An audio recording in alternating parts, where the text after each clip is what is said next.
분노로 시작한 한 주였습니다. 이번 주 월요일 일제강제동원 피해자들과 유족 85명이 일본 기업을 상대로 낸 손해배상 소송에서 김영호 재판부는 각하 판결을 내렸습니다.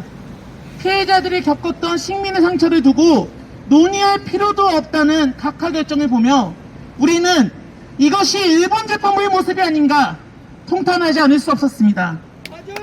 구구찌라지와 구분되지 않는 이번 판결을 세 가지 부분에서 저는 지적하고자 합니다.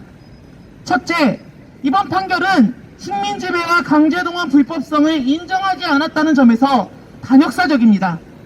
2018년 10월 대법원은 일본의 한반도 지배는 불법적인 식민지배이고 65년 한일청구협정에서 강제동원 피해자들의 피해가 구제되지 못했기에 위법적인 강제동원에 대해 일본의 법적 책임은 유효하다는 판결을 내렸습니다. 피해자들의 끈질긴 투쟁과 정의를 실현하기 위해 함께한 국민들이 이룬 소중한 성과였습니다. 늦었지만 사법부가 지연된 정의를 회복했다는 평가도 받았습니다. 그러나 6월 7일 김영호 재판부의 판결은 이를 완전히 뒤집어버렸습니다. 김영호 재판부는 대법원의 판결을 국내적 해석에 불과하다고 일축했고 1965년 한일협정을 통해 이미 해결된 문제를 다시 거론하는 것은 국제법을 어기는 것이라고 밝혔습니다. 재판부가 강제력도 없는 국제법을 운운하며 피해자들의 한 맺힌 목소리에 재갈을 불리는 것도 구차하지만 일본의 식민지배와 강제징용 문제가 불법적이지 않다, 즉 적법하다는 일본의 역사회국 논리를 한 축으로 수용했다라는 점에서 저는 반역사적이라고 생각합니다. 스스로도 65년 한일협정을 완전히 복원시키는 것이 민망했는지 피해자의 청구권은 존재하나 소송을 통해 해결할 수 없다는 말도 안 되는 궤변을 판결문에 담았는데요.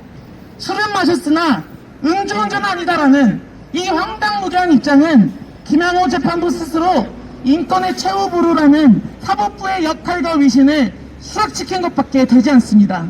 맞습니다. 제대로 얘기하셨네. 젊은 총각이. 둘째, 이번 판결은 국익을 내세우며 피해자들의 고통을 묵살시켰다는 점에서 반인권적입니다. 이번 재판은 불법적인 강제징용을 통해 강제동원 피해자들의 인권과 존엄이 침해당했는지를 판단하고 이에 따른 법적 책임을 묻는 일이었습니다. 그러나 김영호 재판부는 법리적 판단을 제쳐두고 자신의 빈약한 논리를 위해 국익을 끌어들여왔습니다. 판결문에는 일본으로부터 받은 외화로 대한민국이 한강의 기적과 같은 세계사에 기록될 경제성장을 이뤘다는 일본 정부가 누누이 강조하던 발언이 그대로 적용되어 있습니다. 기적을 이뤄준 가해자에게 감사라도 하라는 뜻인가요?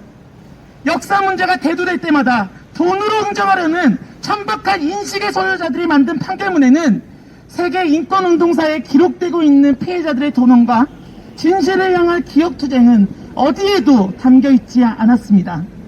김영호 재판부는 더 나아가 독도, 위안부, 강제동원 문제가 국제재판에서 패소할 경우 국격이 손상된다고 말했습니다.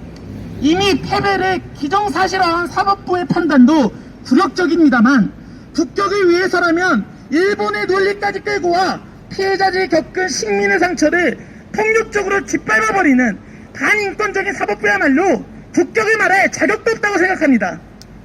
국민의 한 사람으로서 소위 국격 타령을 했던 사법부의 모습이 창피합니다. 셋째, 냉전의 질서에 포섭된 신제국주의적인 판결입니다. 김영호 재판부는 강제동원 배상 문제로 인해 한일관계와 한미동맹이 훼손될 우려가 있다며 주제넘는 걱정을 판결문에 적어놨습니다. 제국주의 지배로 인해 겪었던 일본군 위안부 문제와 강제징용 문제를 두고 제국주의 동맹을 위해 침묵을 강요하는 것, 그 자체가 치욕입니다.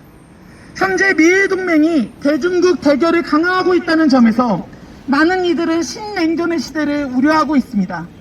오히려 평화를 위해 한미일 군사협력 체제를 해체할 것을 주문해야 마땅한 상황입니다.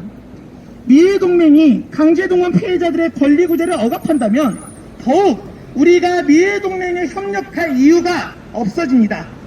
반인륜적인 범죄로 인해 평생을 고통에 짓눌린 이들의 존엄을 회복하기는커녕 제국주의 협력을 위해 역사 문제마저 덮어버리려고 하는 치사는 명백히 2차 가해 행위와 다를 바 없습니다. 마지막으로 이번 판결이 문재인 정부의 대외과거사 해결 원칙이 변화한 이후에 나왔다는 점을 저는 주목해야 한다고 봅니다. 문재인 대통령은 올해 초 일본군 위안부 피해자에 대한 일본 정부의 배상 책임을 인정한 사법분 판결에 대해 곤혹스럽다며 판결의 의미를 훼손시켰습니다. 그리고 촛불항쟁으로 폐기시켰던 한일 위안부 합의를 다시금 공식화 선언했습니다. 최근 국가행사마다 문재인 대통령은 과거에 발목 잡힐 수 없다며 한미의 영역을 강조하고 있습니다. 한일 역사 문제에 대한 사죄와 법적 배상이라는 원칙이 정부의 입장에서 사라진 자리에 외교적 타협이 시도되고 있는 상황입니다. 이는 김항호 사법부의 입장과 유사합니다.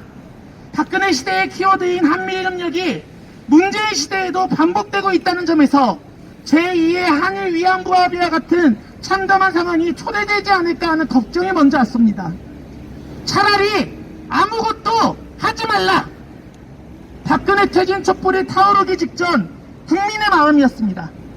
한미의 군사협력을 위해 억지로 역사 문제를 봉합하고 한일 위안부 합의를 탄생시켰던 박근혜와 지금의 문재인 정부가 데칼코마니 마냥 닮아 있습니다. 그러기에 우리 투쟁도 한결같이 같아야 합니다. 대과거사 문제의 자주적 해결을 내던진 자들을 향해 촛불투쟁과 평화투쟁을 끝까지 함께 하겠습니다. 저도 그 자리에 언제나 함께 하도록 하겠습니다. 감사합니다.